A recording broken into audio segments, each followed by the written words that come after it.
Shavua Tov à tous, à toutes, et Bezrat Hashem, Shana Tova. On commence une nouvelle année avec toutes les brachot et on laisse derrière nous tous les problèmes qu'il y a eu. Ils sont terminés, Bezrat Hashem, nouvelle année. Et c'est sûr que le Rosh Hashanah de Rabbeinu, il va changer complètement l'aspect du monde pour cette année. On avance. Ce que Rabbi Nachman a dit, j'ai terminé, je vais terminer. Donc ça avance, on avance petit à petit vers la fin extraordinaire qui va se passer dans la miséricorde, Bezrat Hashem.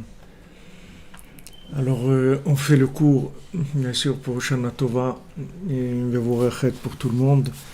Shana Tova en tout cas, avec la santé, la parnassa, les évogim, Shalom Bayit, les enfants, la joie de vivre, la réparation du cerveau, du cœur, de tout, Bezrat Hashem. Alors on fait pour les noms, on les dira Bezrat Hashem à la fin du cours. Alors toujours dans notre Torah 54, on va essayer aussi de reprendre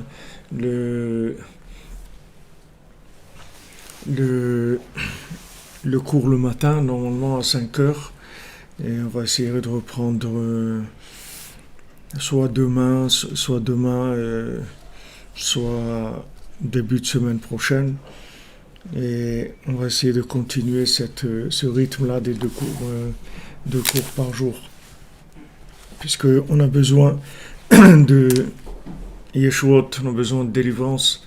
Rabbeinu, il a déjà dit que tout dépendait de l'approfondissement de ces enseignements. Donc on va essayer, Bezat Hashem, de continuer ce deuxième cours le matin. On verra qu'est-ce qu'on va faire, peut-être les Sipurim Maasiot, un sujet qu'on puisse rentrer dedans pour des années, Bezat Hashem.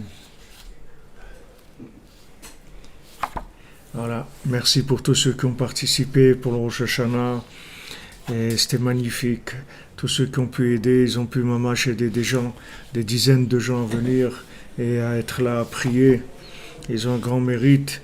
Et ceux qui ont aidé pour le Mishkan, et ceux on a pu passer des moments extraordinaires dans le Mishkan, grâce à tous ceux qui ont aidé à ce qu'on arrive là où on est, Bezat Hashem. Et voilà, à partir d'aujourd'hui, on commence à préparer le Mishkan pour Rosh Hashanah de l'année prochaine, Bezat Hashem. Alors Rabbi Nathan dit, on est dans la page 44 dans la brochure, pour ceux qui l'ont, on peut la télécharger sur le site, Vasselin.fr. Vezé Prinat Ratuna.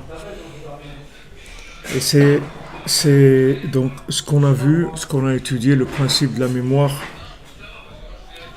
c'est le principe de la Ratuna, c'est-à-dire du mariage.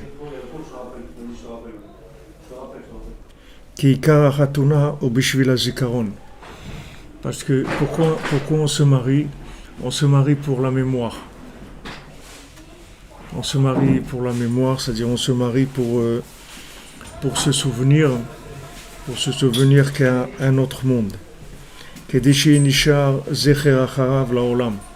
Pour se rappeler qu'il y a un autre monde. Et comment on va se rappeler qu'il y a un autre monde?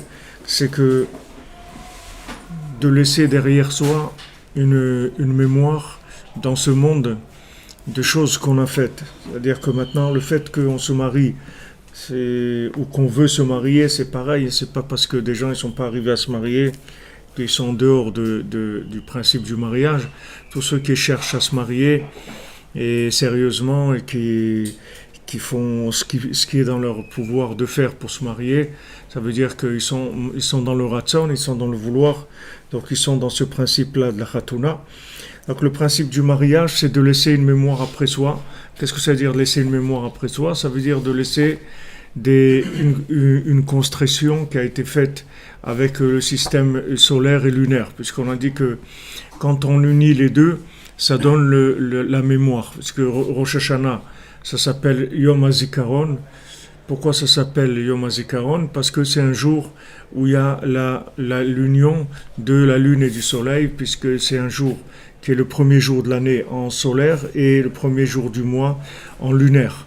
Donc la Khatuna, quelqu'un qui a décidé de se marier, ça veut dire qu'il a décidé de créer une mémoire éternelle dans le monde par le fait qu'il va travailler avec les deux principes, puisque l'homme est solaire et la femme lunaire. Donc ils ont décidé de travailler ensemble, et ça c'est l'ouverture de la mémoire éternelle. C'est-à-dire tout celui qui s'est marié, et Bezat Hashem qui va se marier, et ceux qui veulent se marier, ils sont inclus dans ce principe-là, c'est-à-dire de la mémoire éternelle.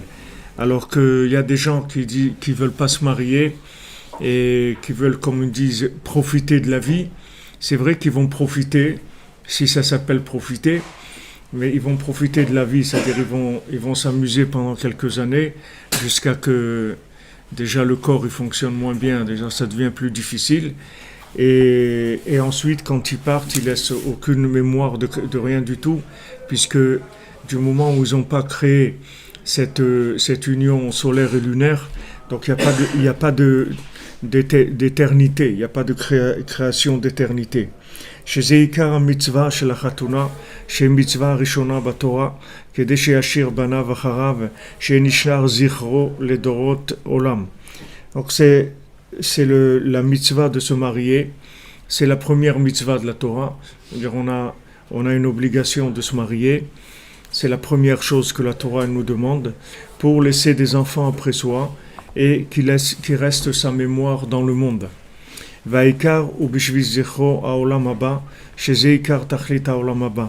Maintenant, le principal qu'il laisse, c'est la mémoire du monde futur, c'est-à-dire que le fait qu'il a décidé de vivre dans un foyer, de créer un foyer. Créer un foyer, ça veut dire créer une structure dans laquelle on vit en mémoire de l'autre monde. Pourquoi dans le foyer il y a des éléments, il y a des difficultés à construire, pourquoi il y a des hauts et des bas? Parce que c'est un ajustement permanent du système lunaire et du système solaire, donc ça donne tout le temps des ajustements, puisque la lune elle est tout le temps, comme on dit, lunatique, c'est-à-dire ça bouge tout le temps par rapport à des secrets de choses qui se passent dans tous les mondes, et ça va influencer d'un côté l'épouse et d'un côté le mari aussi, et tous les deux ils sont sujets à ces influences-là, et donc ils doivent faire tout le temps des upgrades, des mises à jour, parce qu'il y a des mises à jour beaucoup plus que dans Windows ou quand dans Mac OS. Il y a plus de mises à jour dans la planète, entre tout le système astral et toute la présence divine dans le monde. Il y a beaucoup plus de renouvellement que dans n'importe quel système.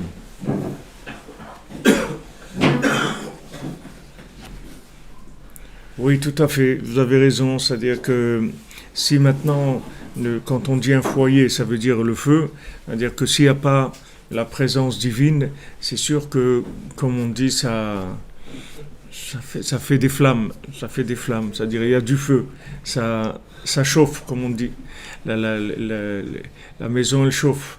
Donc le principe lunaire et solaire est tout le temps en mouvement, puisqu'Hachem il envoie tout le temps de la chokhma nouvelle dans le monde. Baruch Hashem, on voit où on est aujourd'hui, on voit les Rosh Hashanah de Rabbeinu, que tous les gens qui viennent du monde entier. Alors ces gens-là, ils sont là parce qu'il y a de la chokhma qui vient dans le monde, il y a une évolution de la connaissance d'Hachem. Qui dit évolution de la connaissance veut dire aussi évolution du côté d'application, du côté de mise en place de cette nouvelle connaissance-là. Donc le mari va s'occuper d'amener dans le monde cette nouvelle connaissance, et l'épouse elle va s'occuper aussi de mettre dans la réalité, c'est-à-dire connecter ces nouvelles connaissances. Donc ça c'est indépendant d'eux. C'est pas parce qu'ils veulent ou ils veulent pas, c'est que tout le système il fonctionne comme ça. C'est-à-dire que n'importe quel couple du monde, il vit cette chose-là. Donc du moment où il y a une évolution tous les jours, il y a à chaque fois une recherche d'adaptation entre la nouvelle sagesse et les nouvelles applications. Et ça, des fois, ça crée un petit peu des difficultés. Mais ces difficultés, c'est ça la vie, c'est comme ça qu'on se rappelle de l'autre monde, c'est par ces ajustements permanents.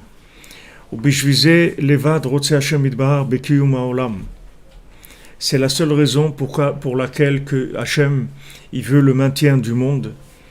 C'est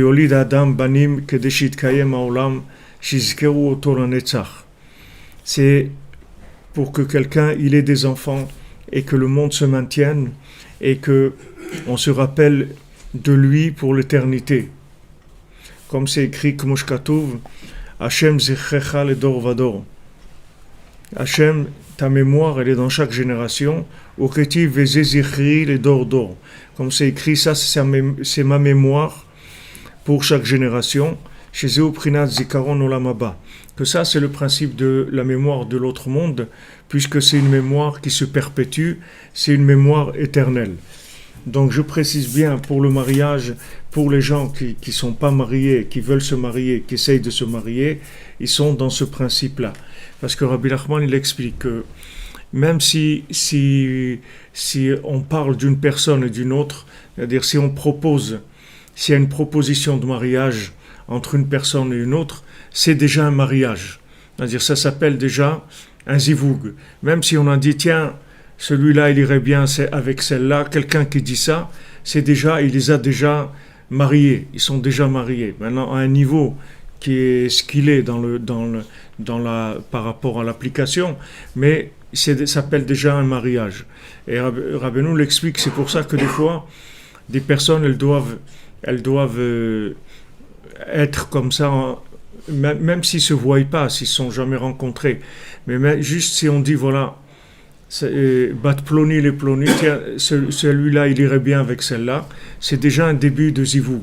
Et des fois Rabbeinu dit, des fois ils se rencontrent et ça dure quelques jours, quelques semaines, quelques mois et après ça se fait pas. Et des fois ça arrive même jusqu'aux fiançailles et des fois ça arrive même là, jusqu'au mariage presque. Il y a des gens, ils ont même déjà fait les cartes d'invitation et tout et après comme on dit ça tombe à l'eau. Mais Rabbi Nachman il dit que tout ça c'est des zivougim et tout ça ça fait partie du zivoug lui-même qui est le zivoug véritable de la personne qui va être après quand elle va se marier mamash, c'est-à-dire avec la personne quand elle va vraiment faire le mariage. Donc ces connexions là ce sont tous des mariages. Et maintenant, au niveau de l'enfantement, c'est la même chose. C'est-à-dire, du moment où il y a zivoug, il y a enfantement. C'est-à-dire que du moment où on dit un tel, il irait bien avec une telle, ça crée déjà un lien entre eux. Et ce lien, il va déjà enfanter des éléments dans le monde. C'est pas toujours que ça donne des enfants physiques. Il n'y a pas que ça.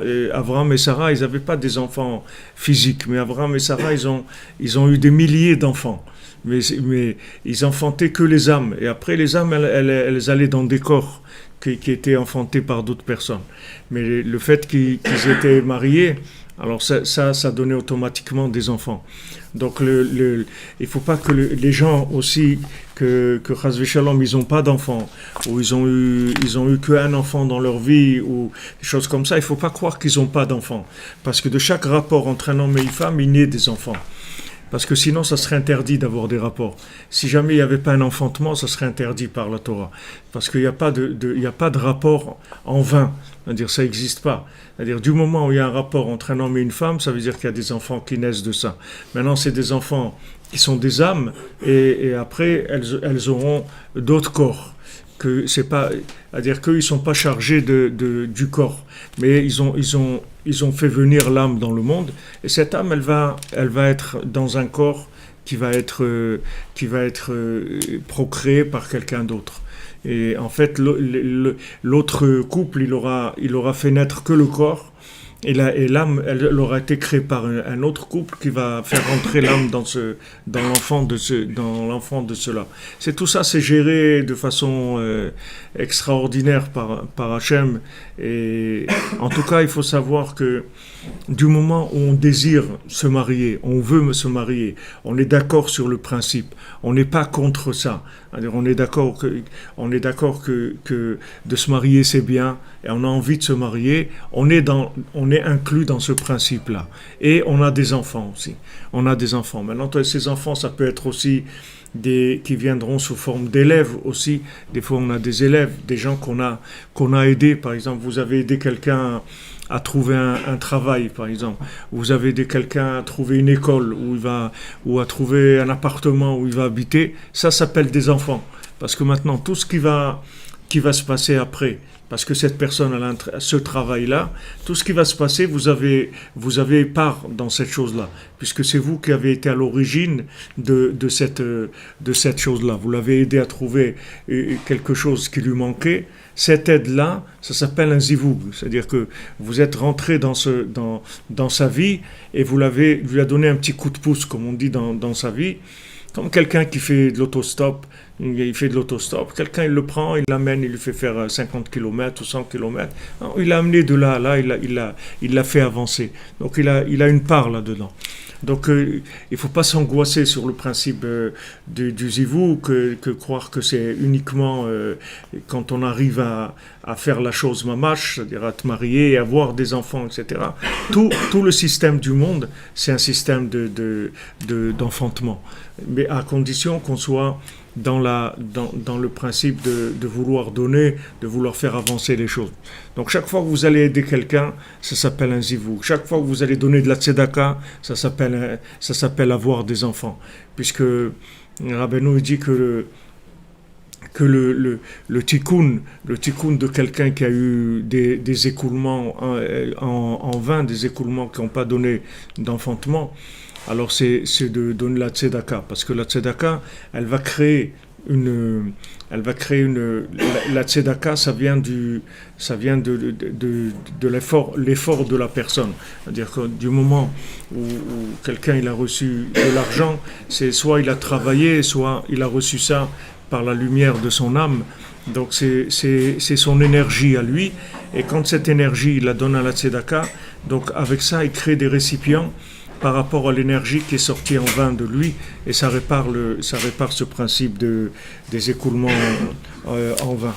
Donc c'est une notion qui est très large, et la notion du mariage et de l'enfantement, c'est de chercher tout le temps à avoir une part dans les choses qui avancent. Avoir une part dans les choses qui avancent, c'est-à-dire de prendre part à tout ce qui avance dans ce qui est la révélation d'Hachem, ce qui est l'installation d'Hachem dans le monde, ce qui est que ça soit je sais pas, d'aider une école, ou d'aider la diffusion de la Torah, d'aider le monde à progresser, même mentalement ou émotionnellement, de corriger des choses. N'importe quelle participation s'appelle enfanter. Et donc ça va rester, c'est l'éternité, c'est l'individu qui va rester éternellement dans le monde grâce à cette participation qu'il a eue. C'est la façon d'acheter de l'éternité. Et il y a des gens qui ne sont pas comme ça, qui disent écoute, moi je suis là pour profiter, c'est ma vie, je suis là pour profiter de ma vie, et puis c'est tout. Hein. Il n'y a personne après moi, il n'y a personne qui va s'occuper de moi, de toute façon. Alors, moi, je profite au maximum, et puis après, je m'en vais, c'est tout. Alors, ces gens-là, ils n'auront pas de continuité. C'est-à-dire, c'est des gens mais c'est extrêmement rare de trouver des gens comme ça, parce que il y a toujours quelqu'un, il fait toujours du bien dans sa vie. Même si c'est un hyper consommateur, un hyper égoïste et tout, il a fait toujours quelque chose, peut-être pour ses parents, ou pour ses frères, ou pour ses grands-parents, ou une fois il a accompagné sa grand-mère, elle avait besoin d'aller à la pharmacie, ou n'importe quoi. Ça rentre dans l'éternité. Donc c'est très rare de trouver vraiment des gens qui soit entièrement stérile, c'est-à-dire au point de vue bonté. Maintenant, il y a des niveaux. C'est sûr qu'il y a des gens qui sont des grands businessmen, qui ont beaucoup investi dans ce monde, qui se sont investis beaucoup, qui ont donné beaucoup. Donc ces gens-là, ils ont une très grande part d'éternité. Et il y a des gens qui ont investi moins, et qui ont moins de part à ce message éternel. Donc cette mémoire-là qu'on fait passer de génération en génération, comment on fait pour faire passer de génération en génération? C'est parce que c'est une mémoire du Olam Haba, c'est une mémoire de l'autre monde. Comme Rabbeinu rapporte dans l'écouté Moran, il y a quelqu'un qui plantait un caroubier. Alors on lui a demandé, ils lui ont dit maintenant tu plantes un caroubier, mais un caroubier ça met combien d'années à pousser? Il a dit ça met 70 ans à pousser un caroubier. Alors il dit mais tu vas jamais le voir le caroubier. Il dit moi quand je suis venu dans ce monde j'ai trouvé des caroubiers. Donc il y a des gens qui l'ont planté en sachant qu'ils allaient jamais le voir. Alors moi aussi je fais ça. C'est-à-dire ça c'est du chesed qu'on appelle shel emet, c'est-à-dire de la bonté gratuite. C'est-à-dire on sait que on va pas récolter les fruits de notre travail, mais ça fait rien. La génération d'après, elle va récolter. Et en fait, on va récolter les fruits. parce que c'est encore mieux. C'est-à-dire quelqu'un qui est dans l'autre monde et qui a laissé dans ce monde-là des affaires qui tournent comme ça, des caroubiers, des affaires qui tournent, c'est beaucoup plus grand que ce que quelqu'un y tire comme profit dans ce monde même. C'est beaucoup plus grand que quand on tire les fruits dans ce monde-là. Quand on tire les fruits dans l'autre monde, c'est beaucoup, beaucoup plus grand. Kikar zichron olam haba ou lizkor bo yitbarach kamovan be'atorah anal. Parce que qu'est-ce qui s'appelle la mémoire du monde futur? C'est de se souvenir d'Hachem, comme on l'a vu dans cette Torah-là, c'est-à-dire d'avoir la mémoire d'Hachem. Kizei-ikar kol shashua olam haba, shekulam yidhu oto. Parce que maintenant, quel est le plaisir de l'autre monde? Qu'est-ce que c'est tout le plaisir de l'autre monde? On parle de paradis, d'aller au paradis. Qu'est-ce que c'est le paradis? Le paradis, c'est la mémoire d'Hachem, c'est-à-dire de connaître Hachem. C'est ça le paradis. Maintenant, plus quelqu'un, il aura laissé des affaires qui tournent dans ce monde en connaissance d'Hachem, et plus il aura des visions du paradis dans l'autre monde. Et on raconte Rabbi Akiva, il était allé dans une ville dans le nord d'Israël, à Rosh Pina ou à Hatzor, dans ces villes-là, du Galil, dans le nord d'Israël. Et il a trouvé là-bas un enfant qui était très très un voyou comme ça, un enfant qui était terrible. Et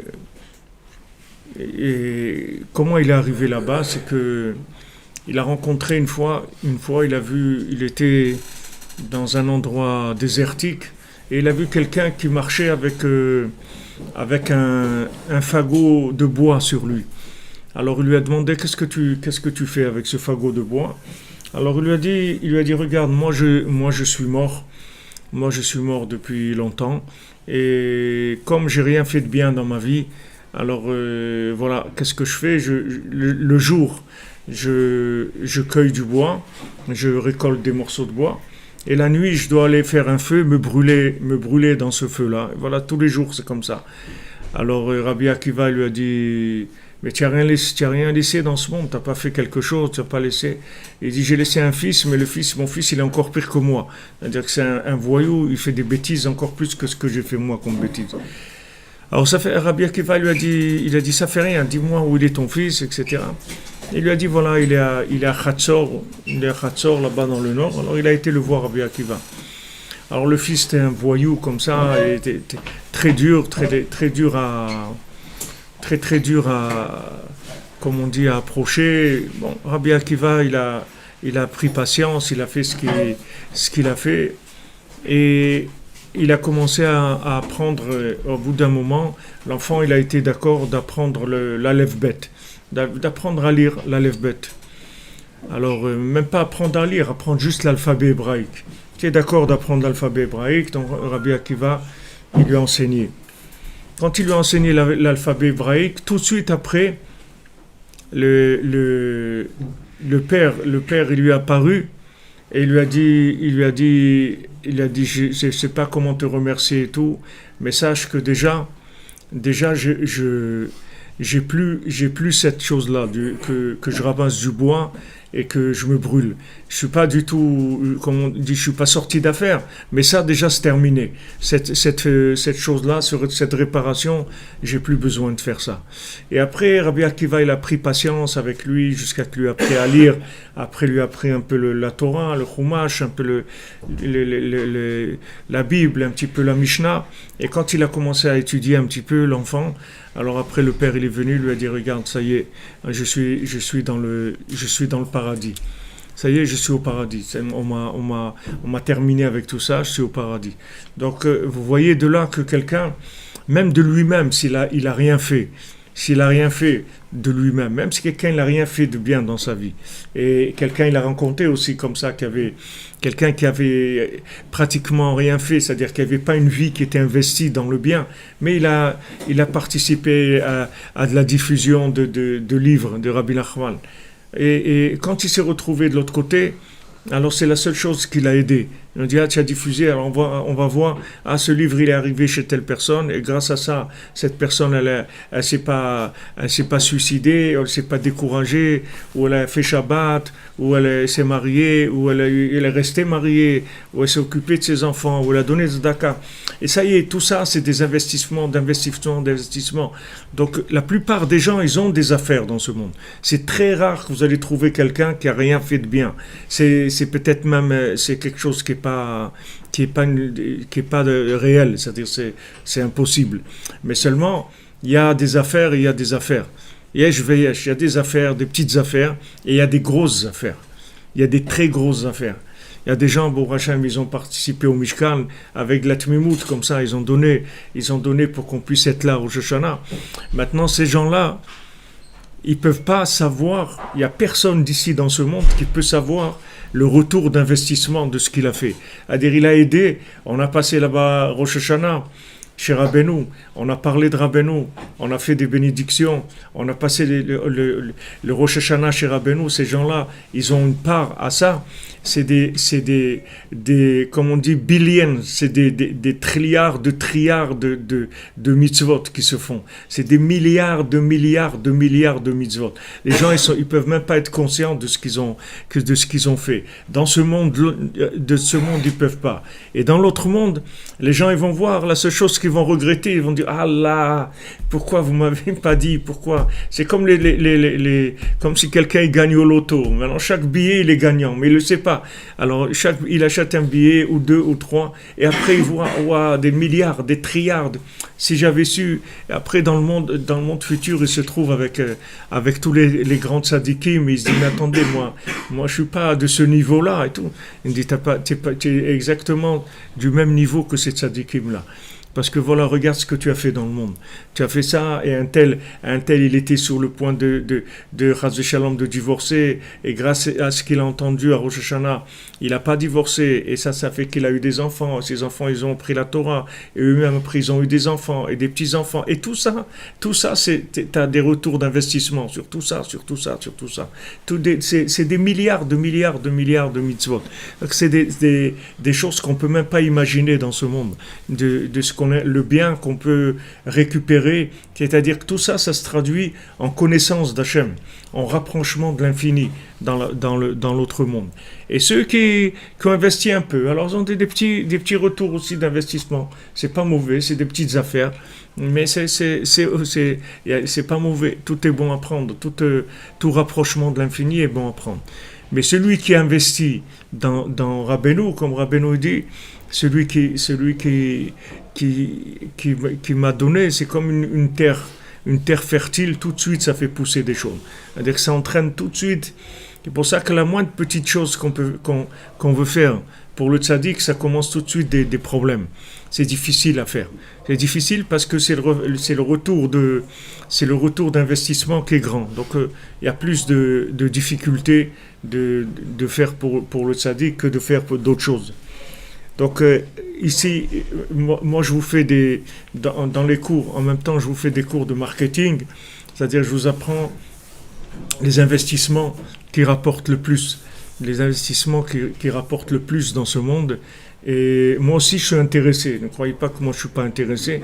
Moi aussi, parce que moi, je reçois aussi un pourcentage sur les investissements, c'est-à-dire sur les retours d'investissement. Ça n'enlève rien à la personne. Ce n'est pas comme dans le business, où on prélève 1% ou 5%. On ne prélève rien du tout à la personne. C'est juste, Hachem, il donne à celui qui a aidé à avancer. Alors, quelqu'un, par exemple, il a amené quelqu'un à Ouman. Maintenant, cette personne-là, elle n'avait pas envie de venir, ou elle ne pouvait pas venir. Elle n'avait pas les moyens financiers, ou elle n'avait pas envie de venir, ou elle était énervée, ou sa femme ne voulait pas le laisser, et trucs, etc. Il a parlé à sa femme, il a parlé trucs, tac, il a arrangé, il est venu à Ouman. Maintenant, ça, qu'il a amené quelqu'un à Ouman, c'est des milliards aussi de retours qu'il va avoir de ça. Parce que cette personne-là, du moment où elle va venir ici, elle va recevoir une réparation de Rabbi Nachman qui va la connecter. Parce que celui qui vient à Ouman, il est connecté pour l'éternité. Rabbi Nachman, il ne le laisse plus, c'est fini. C'est-à-dire il s'occupe de lui tout le temps. Et cette personne connectée, elle va faire des choses dans ce monde. Et tout ce que cette personne elle va vivre après, tout ce qu'elle va faire de bien dans ce monde, toute cette vie en connexion, c'est celui qui l'a amené ici qui va profiter de ça. C'est pour ça que des fois c'est très difficile. Voilà, on a notre cher ami Jean-Serge de Côte d'Ivoire.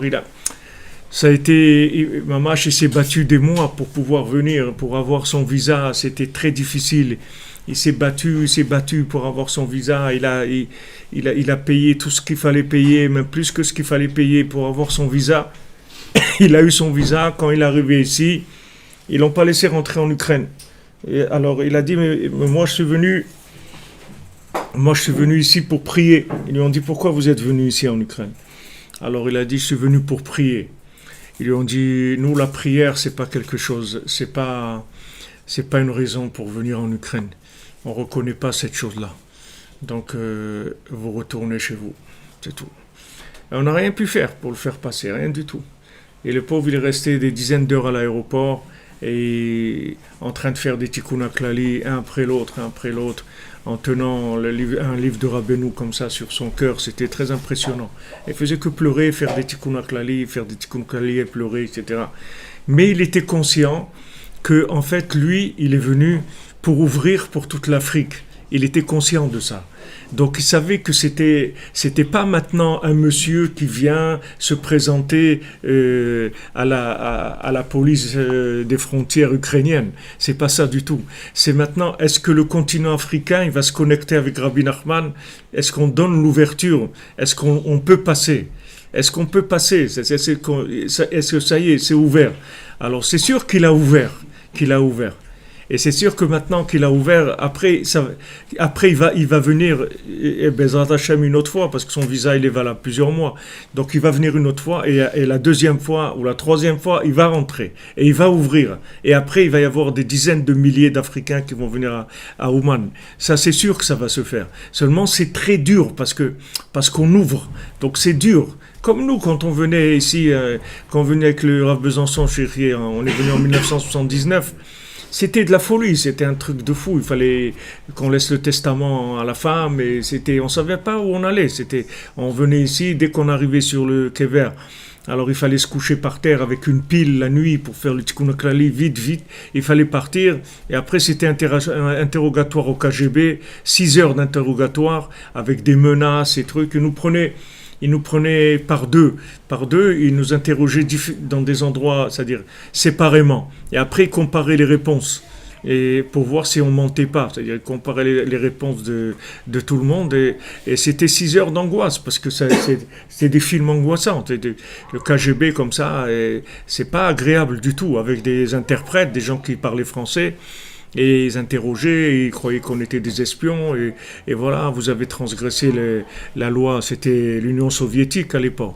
Vous êtes opposé à la loi soviétique, vous n'avez pas le droit de venir à Ouman sans visa, sans autorisation, etc. Vous avez profané nos trucs, etc. C'était des moments très très difficiles. Mais ces moments-là, c'est ça qui a ouvert qu'il y a ça maintenant. C'est-à-dire que les gens, ils ont commencé à ouvrir un petit peu. Après un moment, ça s'est ouvert, ça y est, en 89, le communisme, il est tombé carrément et ça y est, ça s'est complètement ouvert. Mais au début, ça a été très difficile. Ça a été très, très difficile. C'est resté fermé pendant des dizaines d'années. Personne ne pouvait arriver ici à Ouman. C'était fermé des dizaines d'années, depuis le début jusqu'à ces années-là où ça commençait un petit peu l'ouverture. Dans les années 75, 76, il y a des gens qui ont obtenu un petit peu des visas, des gens qui étaient proches du gouvernement américain. Il y avait le Rav Rosenfeld dans la Vachalom, qui était aux États-Unis. Il a obtenu un visa officiel en tant que personne importante, reconnue par le gouvernement américain, des trucs comme ça. Il a eu le visa, ils sont venus un petit groupe officiellement. Mais c'était très rare, il n'y a personne qui pouvait venir ici. Il n'y avait que des gens d'Ukraine, c'est-à-dire d'ici, du pays, qui venaient. Mais de l'extérieur, personne ne rentrait. C'était complètement fermé. Donc ça s'est ouvert petit à petit, comme ça, jusqu'à que la chose est... Bon, Hachem, aujourd'hui, les gens les gens, ils m'ont dit combien d'Israéliens, ils m'ont dit, ils m'ont dit combien il y a de milliers de Français ici. Ils m'ont dit, où on va, on n'entend que parler en français. Au Sioun, au Tachlir, dans les endroits où on mange, à l'hôtel, tout l'hôtel au rentre, c'est que des Français. Il y a des milliers de Français qui sont là à Rosh Hashanah. Des milliers. Mamash, des milliers, c'est pas une exagération. Il y a plusieurs milliers qui sont de Français qui sont là. Voilà, ça s'est ouvert, Baruch Hashem. Donc, on voit ce qu'il a fait là, Jean Serre, ces efforts qu'il a fait avec toutes ces prières. C'est sûr que déjà, il a fait tomber les murailles. Ça, c'est sûr que les premières murailles, elles sont tombées. Et ça continue, et on va faire tomber toutes les murailles, ça va s'ouvrir. Et les gens, ils vont venir, vous allez voir, vous allez avoir ici, à Rosh Hashanah, l'année prochaine ou dans 2 ans, vous allez avoir des milliers d'Africains qui vont être ici pour Rosh Hashanah. Vous allez voir. C'est-à-dire ça... C'est en train de s'embraser en Afrique.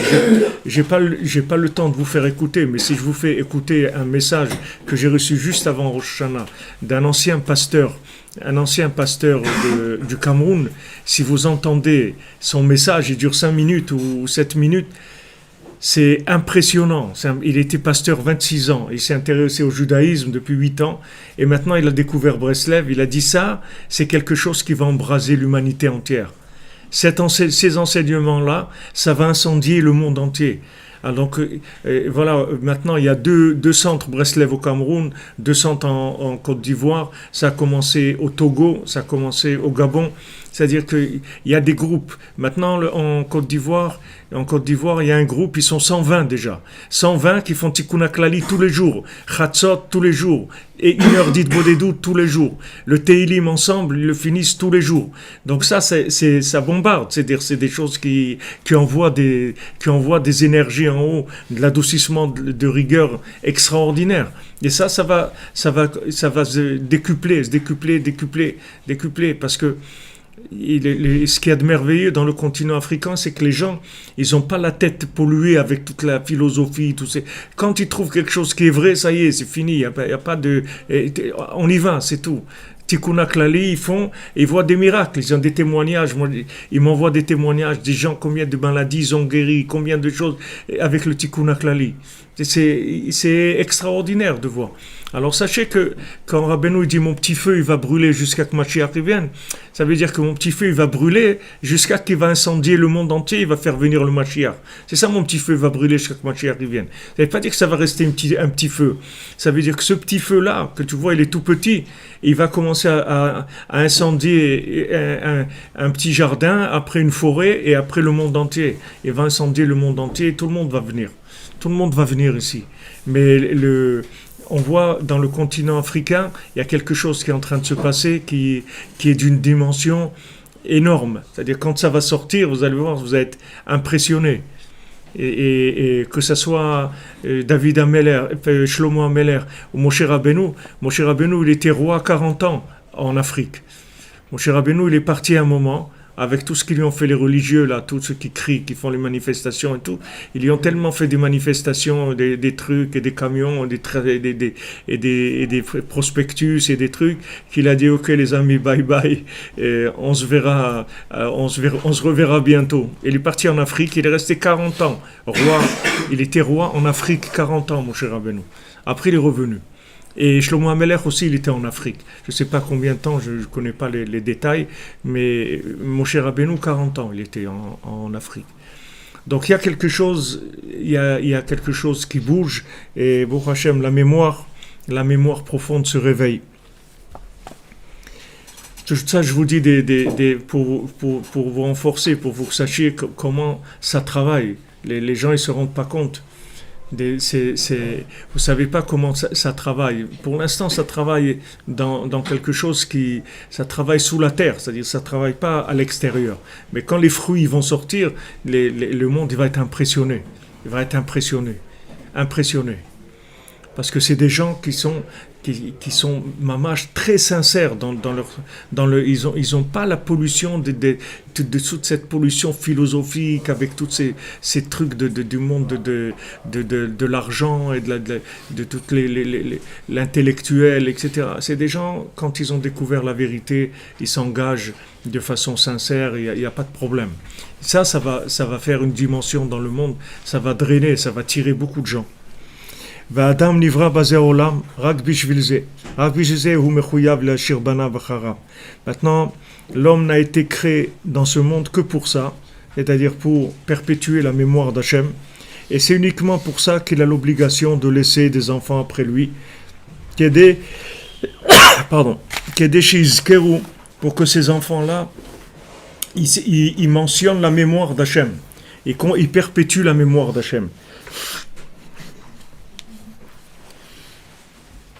Donc c'est ça, c'est-à-dire c'est des enfants, la Netzar, pour l'éternité, qui perpétuent la mémoire d'Hachem pour l'éternité. Et ça, c'est pas qu'ils vont laisser des enfants qui vont être des champions de baseball c'est pas ça le but. Le but, c'est laisser des enfants qui perpétuent la mémoire d'Hachem, c'est-à-dire qu'ils vont continuer à faire connaître Hachem dans le monde. Beprinat Zezichri, les d'or canal. Comme c'est écrit, ça c'est Hachem dit, ça c'est ma mémoire de génération en génération.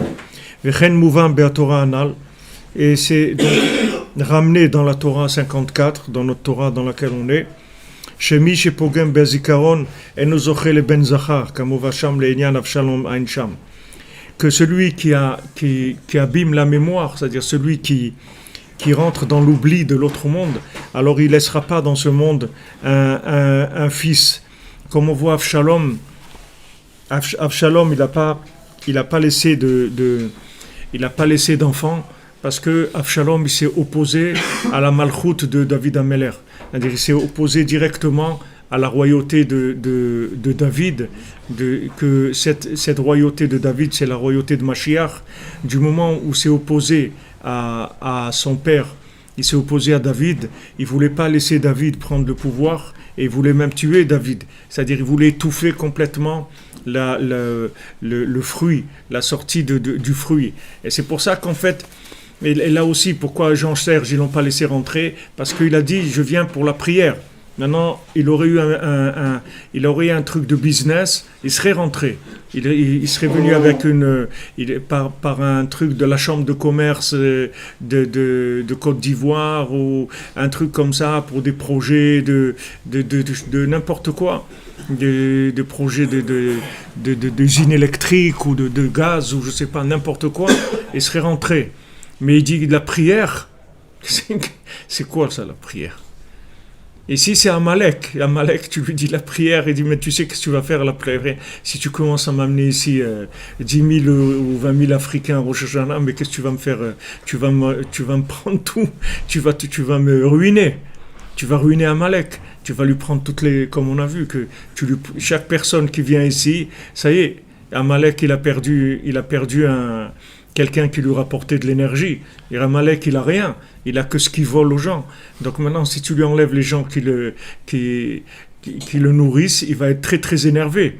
Ça va beaucoup l'énerver. Donc il fait tout ce qu'il peut pour empêcher les gens de venir. Et surtout quand tu vois des gens qui vont venir et qui vont faire avancer la connaissance d'Hachem, le service d'Hachem dans le monde à travers le nom du tzaddik, parce que tout celui qui vient ici, il fait grandir le nom du tzaddik. Une seule personne qui vient ici en plus à Rosh Hashanah, ça change toute la donne de l'humanité. Une seule personne en plus, puisque Rabbi Nathan il dit que celui qui vient ici à Rosh Hashanah, chacun qui vient, avec ça le tzaddik il fait des tziroufim, il fait des combinaisons de lettres, c'est-à-dire des formules des formules de résidence d'Hachem, des formules de compréhension d'Hachem, des formules d'adhésion qui permettent aux gens de comprendre des nouvelles compréhensions d'Hachem, qui va leur permettre de se rapprocher. Maintenant, il y a des gens qui s'amusent, ils ont rien à faire dans le monde. Ils s'amusent à gagner de l'argent ou à fumer du cannabis ou de la cocaïne ou à faire de la musique ou à faire n'importe quoi. Parce qu'ils savent pas pourquoi ils sont là. Alors comme ils ont rien à faire, ils s'amusent, ils passent leur vie à s'amuser, à faire des choses, n'importe quoi. Maintenant, si ces gens-là, on avait le langage adapté à ces gens-là. Ces gens-là, ils reconnaîtraient Hachem tout de suite. Ce qui manque, c'est la formule du langage.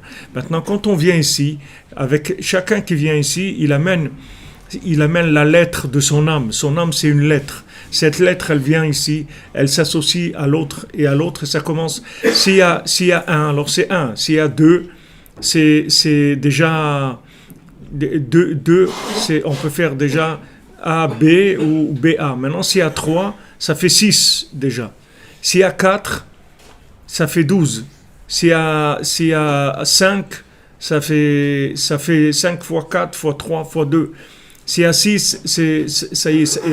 Et après, au bout déjà si vous faites ça, vous verrez déjà qu'au bout de 50 ou 100, vous ne pouvez plus écrire les chiffres. C'est déjà des... Alors imaginez-vous qu'il y a 100 000 ici, maintenant faites 100 001. Alors si vous faites 100 001, ça fait 100 001 multiplié par 100 000, multiplié par 99 999, multiplié par 99 998, et allez comme ça, jusqu'à 1. Alors c'est des chiffres qui sont énormes. Qu'est-ce que c'est ces chiffres-là? Ces chiffres-là, c'est des formules de compréhension. C'est des tzimtzumim, c'est-à-dire c'est des formules de compréhension. C'est comme si vous trouvez un exemple qui va faire comprendre quelque chose à cette personne-là. Alors ça y est, vous lui donnez un exemple, ça y est, avec cet exemple j'ai compris. Alors ces personnes qui sont en train de jouer et qui sont en train de perdre leur vie dans ce monde, parce que on n'est pas là pour jouer, puisque le match il va se terminer, on n'est pas là pour jouer, on est là pour quelques années à faire tout ce qu'on peut pour laisser de l'éternité ici, pour avoir part à l'éternité. Donc ces gens-là, maintenant le fait qu'ils ont pas laissé rentrer ce Jean Serge là, c'est parce qu'ils savent que s'ils rentrent l'année d'après, il amène des milliers de gens. Ça, ils le savent. C'est-à-dire, Esav, Amalek, ils savent ça. Et ils savent que s'il amène des milliers de gens, ça veut dire il va sortir de ça des millions de formules nouvelles pour rapprocher le monde d'Hachem. Donc c'est la vraie guerre, elle se passe entre Rabbi Nachman et Amalek. C'est là où il y a la vraie guerre. Donc tout celui qui va vouloir faire quelque chose pour Rabbi Nachman, il aura des difficultés.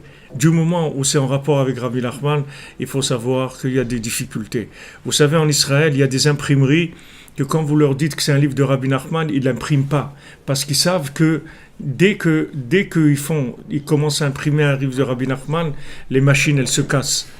C'est pas quelque chose c'est pas un chidouche, c'est quelque chose, vous pouvez aller dans plusieurs imprimeries. Dès qu'ils mettent le papier pour commencer à imprimer des livres de Rabbi Nachman, ça commence les pannes. Ça commence les pannes de machines. Vous avez ici l'électricité, vous avez vu ça déjà dans votre vie, que ça s'arrête toutes les quelques heures, ça s'éteint pour 2 heures, ça repart, ça s'éteint. Hier soir, il y avait la simcha, tout ça, allez, coupe toute l'électricité de tout le coin. Allez, vous connaissez ça déjà dans votre vie, vous avez déjà vu ça quelque part? Ça existe nulle part dans le monde, ça. Des coupures comme ça d'électricité, juste dans le Rosh Hashanah de Rabbeinu. Juste là, dans l'année, c'est vrai que des fois, il y a des petites pannes. Mais là, dans Rosh Hashanah, c'est incroyable. Tous les gens ils sont mis à acheter des générateurs, c'est devenu comme il faut acheter ça comme le frigidaire. Maintenant, chaque maison elle doit avoir son générateur, sinon c'est invivable. Les gens ils sont en train de faire à manger, en train de trucs, tout ça pour aller déranger, embêter, faire tout. C'est la guerre, c'est la guerre avec Amalek. Bon, Hachem, c'est que ça, c'est pas grave, c'est pas des choses qui sont. Bon, Hachem, ça touche pas, ça fait de mal. Disons, ça dérange beaucoup, mais c'est pas des choses, bon, Hachem, qui ont des conséquences terribles. Alors, Avshalom, en fait, lui, il attaquait David Améler parce que en fait il avait mauvais œil sur son père, il voulait pas que la royauté de David elle se révèle. La royauté de David c'est la royauté de Mashiach, c'est-à-dire c'est la conscience d'Hachem. David Améler il est capable d'expliquer à n'importe qui est Hachem dans le monde. Donc ça il veut pas Avshalom. Donc puisqu'il a fait ça, c'est-à-dire qu'il a empêché la royauté de David de se perpétuer, il l'a gêné, en tout cas, même s'il n'est pas arrivé à l'empêcher complètement, mais il a dérangé la révélation de David, que David il n'a pas pu concrétiser la construction du temple. C'est Shlomo qui a construit le temple, mais David il n'a pas pu. Si David elle avait construit le temple, ça aurait été terminé. Ça y est, ça aurait été lui-même le Mashiach et l'histoire elle aurait été réglée. Mais il n'a pas pu. Il n'a pas pu, à cause de ça, à cause de ce mauvais œil-là qu'il avait sur lui, Il a laissé tous les éléments, il a fait avancer les choses. Même le Teilim, le Sanhedrin, il a interdit 400 ans le Teilim. Quatre siècles, le livre des psaumes, il était interdit par les rabbinim. Parce qu'ils croyaient que c'était un livre, ils disaient non, c'est un livre d'hérésie, c'est pas un truc, etc. Pendant 4 siècles, ils l'ont interdit, le Teilim. Pour vous dire le mauvais œil qu'il y avait sur la royauté de David Ameller. Il y avait beaucoup de mauvais œil qui empêchaient les choses d'avancer. Mais aujourd'hui, Baruch Hashem, comme Rabbeinu l'a dit, il a gagné déjà, donc il ne faut pas se faire de soucis. On a toute la prière du tzaddik, on a toute la prière du tzaddik et tous les Breslevers qu'il y a eu dans le monde, tous les gens qui se sont rapprochés de Rabbi Nachman et qui se trouvent dans l'autre monde, tous ces gens-là, ils prient et ils sont en train de nous aider à avancer et nous protègent contre ce mauvais œil-là pour qu'on arrive à faire ce qu'on a besoin de faire. Donc Avshalom, il a été puni, qu'il n'a pas laissé d'enfants. Pourquoi il n'a pas laissé d'enfants? Parce que enfanter, ça veut dire perpétuer la mémoire d'Hachem, c'est-à-dire la royauté d'Hachem dans le monde, c'est-à-dire sa souveraineté, la faire passer de génération en génération en disant qui est le vrai souverain? C'est Hachem, c'est lui qui dirige vraiment le monde. Alors quand il a empêché cette conscience-là, alors Hachem aussi il a empêché. Et d'ailleurs si vous voyez dans ce qui est maintenant dans notre histoire à nous, le pays au monde où il y a le moins de natalité, où les gens ne veulent pas avoir des enfants, dans le monde entier, là où c'est le pire qui est, c'est l'Allemagne. C'est l'Allemagne. C'est d'ailleurs elle-même, Merkel, là, elle n'est pas mariée, elle n'a pas d'enfants. Et c'est pour ça que les deux Allemagnes s'étaient rapprochées. Hein? À l'époque, vous avez parlé tout à l'heure du KGB, à la fin de la chute du mur de Berlin, donc 10 ans après, ouais. La raison principale du rapprochement entre l'Allemagne de l'Est et l'Allemagne de l'Ouest, c'était le taux de natalité en Allemagne de l'Ouest. Et c'est aussi pour ça que Merkel, qui n'a pas d'enfant, ainsi de suite, c'est pour ça qu'elle a permis l'entrée de migrants. Ouais. Le problème numéro 1, c'est pas qu'elle a permis, c'est qu'elle est obligée, sinon le pays va déposer le bilan. C'est-à-dire que maintenant, le fait qu'il y a eu la Shoah, le fait qu'ils ont participé à ça, qu'ils ont empêché la continuité de la mémoire d'Hachem, ça a frappé directement leur instinct de vie, c'est-à-dire leur instinct de reproduction. Eux-mêmes, ça les a coupés du côté de s'investir dans l'éternité. Maintenant, même s'ils ont réussi peut-être au niveau économique, qui sont peut-être le premier pays d'Europe au point de vue économique, mais ça aussi, ça va baisser. Ça aussi, ça va baisser. C'est une question de temps. Ça aussi, ça va baisser. Et de toute façon, ils vont se trouver à un moment que l'Allemagne, ça sera plus des Allemands. Ça sera des gens qui seront venus ici pour s'installer, pour remplacer, quoi. C'est un autre peuple qui va prendre ce pays-là. Parce que ce pays-là, il est terminé. Du moment où il s'est opposé comme ça, et il a fait une telle destruction des gens qui portaient en eux la mémoire d'Hachem et qui voulaient faire avancer, c'est pas tous, mais en tout cas une grande partie, il y avait beaucoup de gens qui étaient des gens qui étaient connectés à Hachem, etc. Le fait qu'il y a eu cette Shoah, ça va entraîner dans le pays automatiquement une baisse de la natalité. Et ça dans le monde entier. Là où les gens ils s'opposeront aux gens qui reconnaissent Hachem, ces gens-là, ils seront frappés dans la natalité. C'est directement. Rabbeinu, il nous dit pourquoi. Il explique pourquoi. Maintenant, les gens, ils font pas un rapport entre ça et ça. Pour eux, c'est pas la vie moderne, entraînée, que les gens, ils ont pas envie d'avoir d'enfants. Non, c'est pas ça. C'est que du moment où les gens, ils s'opposent à toute forme de développement de religion, quoi qu'elle soit, conscience d'Hachem dans le monde, toutes les religions, n'importe laquelle, qui parlent d'Hachem, du moment où on empêche ça de se développer, ça frappe directement la natalité, c'est-à-dire ça frappe l'instinct de vie automatiquement. Automatiquement, ça baisse l'instinct de vie dans le monde. Parce que l'instinct de vie, de reproduction, c'est uniquement pour perpétuer la mémoire d'Hachem. Donc si quelqu'un il touche ça, automatiquement là, il aura la répercussion de ça, que le taux de natalité baissera. Et plus le pays s'opposera aux religions, et plus le taux de natalité baissera, de manière qu'après, ces peuples-là, ils vont disparaître complètement. Ces pays-là, ils vont disparaître. C'est-à-dire ces nations, elles vont disparaître. Il y aura d'autres qui vont les remplacer. Et des gens qui croient en Dieu, c'est eux qui vont remplacer les autres. Ou les gens là-bas vont adhérer, ils vont faire tchouva, ils vont se rapprocher d'Hachem, ou ils seront complètement avalés par des gens, parce que les gens qu'ils amènent, les immigrants qu'ils amènent, c'est des gens qui ont de la vitalité, c'est des gens, ils ont des enfants, ils vivent normalement. Et eux, ils ont peur, ils sont angoissés. Je ne sais pas si j'avais lu des articles sur ça. Pourquoi les Allemands ne veulent pas avoir d'enfants? Ils ont fait ils sont angoissés, ils ont une angoisse de la vie. Ils sont angoissés, c'est tout. Ils ont l'impression qu'ils vont laisser des enfants qui vont être perdus dans un monde perdu. Ils ont une angoisse. Mais cette angoisse-là, c'est pas une angoisse de comment il va vivre et comment il va gagner sa vie. C'est pas ça. L'angoisse, c'est une angoisse de la vie elle-même. C'est-à-dire qu'ils ont pas l'instinct de vie. C'est l'instinct de vie qui baisse. Il y a une angoisse qui vient du manque d'instinct de vie. Et ça, c'est automatiquement la conséquence de ce qu'ils ont fait. Maintenant, quels sont les calculs d'Hachem dans tout ça? On ne sait pas. Mais ici, vous voyez, Rabbeinu l'explique. Avshalom, il s'est opposé à David, il n'a pas eu d'enfant. C'est direct. C'est-à-dire qu'il a empêché David Ameler d'instaurer la royauté d'Hachem dans le monde. Donc, il n'y a pas de continuité. Lui-même, il est coupé de la mémoire. Il est terminé. Il y a pas de... Donc dans toutes les nations, c'est comme ça. Et vous verrez les nations qui croient en Dieu, vous allez voir qu'au point de vue population, il n'y a aucun problème. Ça avance. C'est-à-dire ça avance parce que c'est un instinct de vie, c'est tout. Ça n'a rien à voir avec l'économie, parce que c'est des pays pauvres, des fois des pays qui n'ont pas les moyens. Et les familles, même si elles n'ont pas de moyens, elles ont de grandes familles. Ils ne regardent pas ça. Ce n'est pas ça qui les empêche d'avoir des enfants.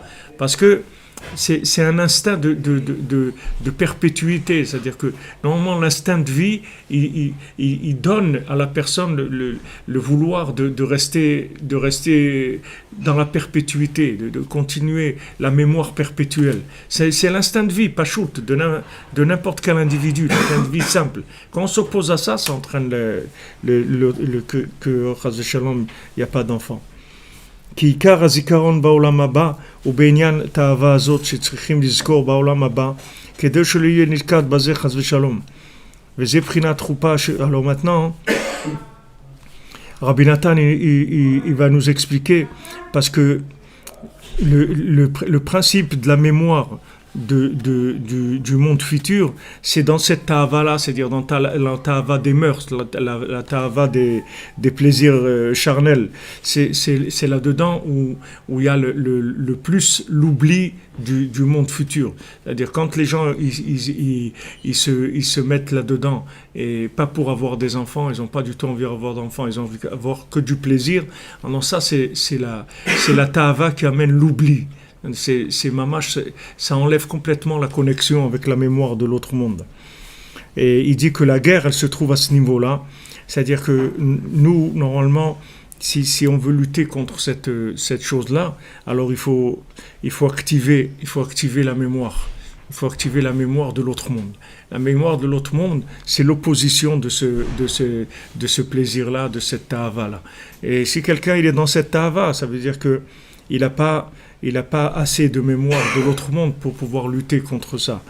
Donc ça, Bezrat Hashem, on continuera demain parce que ça rentre dans une nouvelle notion.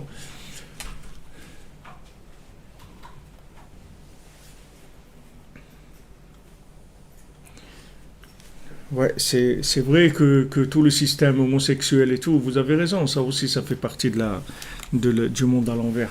C'est sûr que ça aussi, c'est quelque chose qui fait partie de la déconnexion de l'instinct de vie. C'est-à-dire comme il y a quand même un besoin, un petit peu de quelque chose, un peu de sensibilité, de ne pas être seul, etc.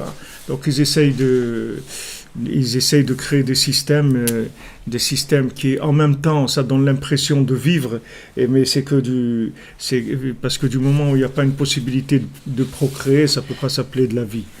Alors le cours Bezrat Hashem, on fait pour la Refoua et la Yeshua, la délivrance et de tous ceux qui ont besoin la santé pour tous ceux qui ont besoin et tous les gens qui ont besoin de se marier, qui ont des foyers, qui aient du shalom bayit, des enfants, qu'ils arrivent à apprendre à leurs enfants la mémoire d'Hachem, c'est-à-dire à perpétuer la mémoire d'Hachem, et particulièrement Laura Besançon, Israël Yitzhak Ben Fortuné, David Ben Mesoda Cohen, Laura Lia Esther Chava Batraya Daniel, Laurent Sultana Batrachel, Olivier Fénichel, Raphaël Ben Kamuna Malka, Daniel Ben Emily Darmon, Rouhama Bat Esther, Sandrine Bat Janine, Janine Bat Eglantine, Marion, Myriam Bat Véronique, Zachary Shlomo Ben Shira, Dvora Kochava Bat Elisheva Bat Sheva, Dvora Bat Korina Yala, Léa Anna Bat Mesoda, Léa Bat Hana, Orailda Bat Rivka, Laura Bat Jacqueline, Yora Bat Lisa Esther, Shaili Bat Sarah, Fabien Ben Suzanne, Sophie Bat Nadine, Sacha Ben Sophie, Noah Bat Sophie, Yosef Ben Esther, Serah Chaya Bat Esther, Rouhama Bat Esther, Elisha Ben Esther, Léa Bat Esther, Batsheva Bat Esther,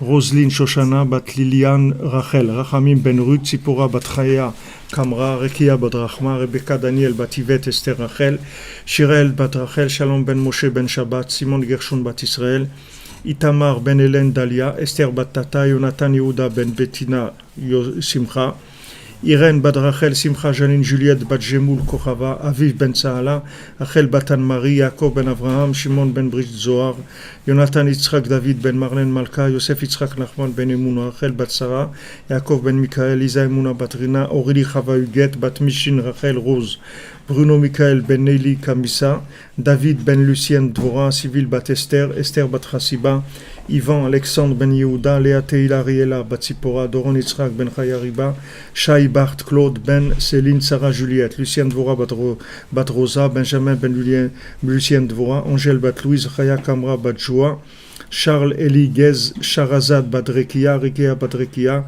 Olivier Mangin, Yitzhak Ben Edith, Chaya Bat Geoula, Moshe Ben Mesauda, Dvora Léa Bat Chana, Chane Kieser Bat Josette, Moshe, Raphaël Ben Chassiba, Lévi, Yaounatan Ben Yocheved Cohen, Muriel Myriam Rivka Bat Perla Zora, Léa Batrina, Yarik Ben Sultana, Yaakov Ben Dvoa Fortune, Isabelle Bat Hélène, Didier Dov Ben Michel, Meir Ben Sipora, Bébé Saouda Bat Simcha, Simcha Bat Frecha, Chantal Elisiael Bat Liliane Joaja, Liliane Joaja Bat Emile Esther, Patrick Yosef Ben Liliane Joaja, Yael Lisa Bat Léa, Keren Bat Nicole Kochava, Yael Bat Nicole Kochava, Arlet Bat Emily Jamila, David Ben Moshe, Rivka Bat Zari, Mikael Ben Yaakov, Yael Moyal, Amoyal Bat Rachel, Batsheva Chana Bat Myriam, Myriam Bat Marie, Viviane Bat Emily, Alain Ben Dora Meyer, Yosef Ben Sophie Meyer, Angélina Myriam Bat Pascal Zora, Eli Ben Isa, Théo Ben Fatma, Ejder Bat Fatma, Johan Ben Mireille, Jonathan Shemama, Evelyne Chava Bat Denise.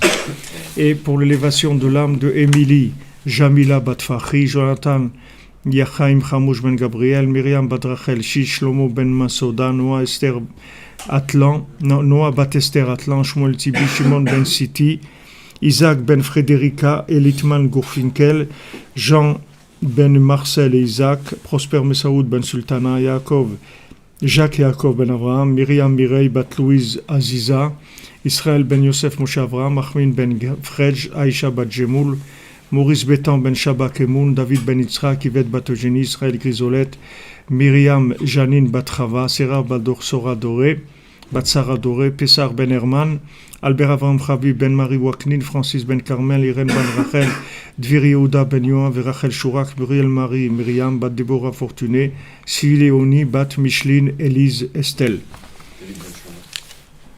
David Ben Shlomo. Et Moshe Ben Esther. Moshe Ben Esther. David Ben Shlomo et Moshe Ben Esther. Faut que je le note.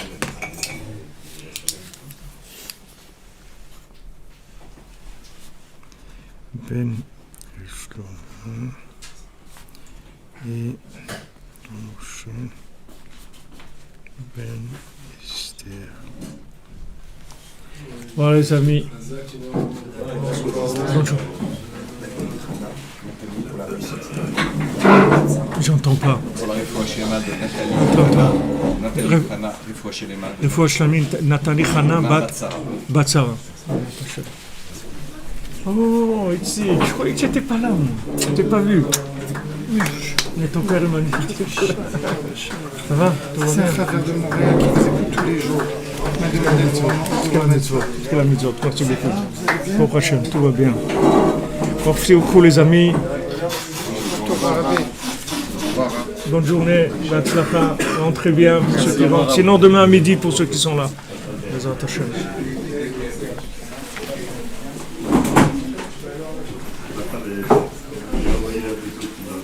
Shabbat Tova.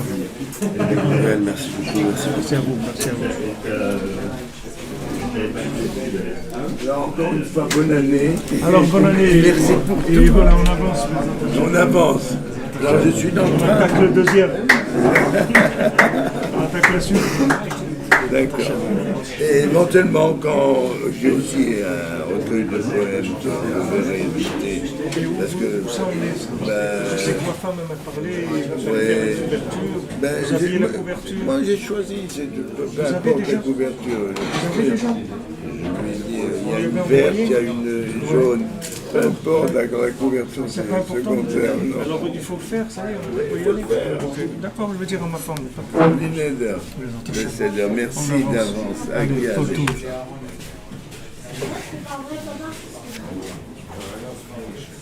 J'arrive après la tête, mais au moins je peux dire bonjour et Ah, c'est gentil. puis à une prochaine fois. Je vais juste arrêter.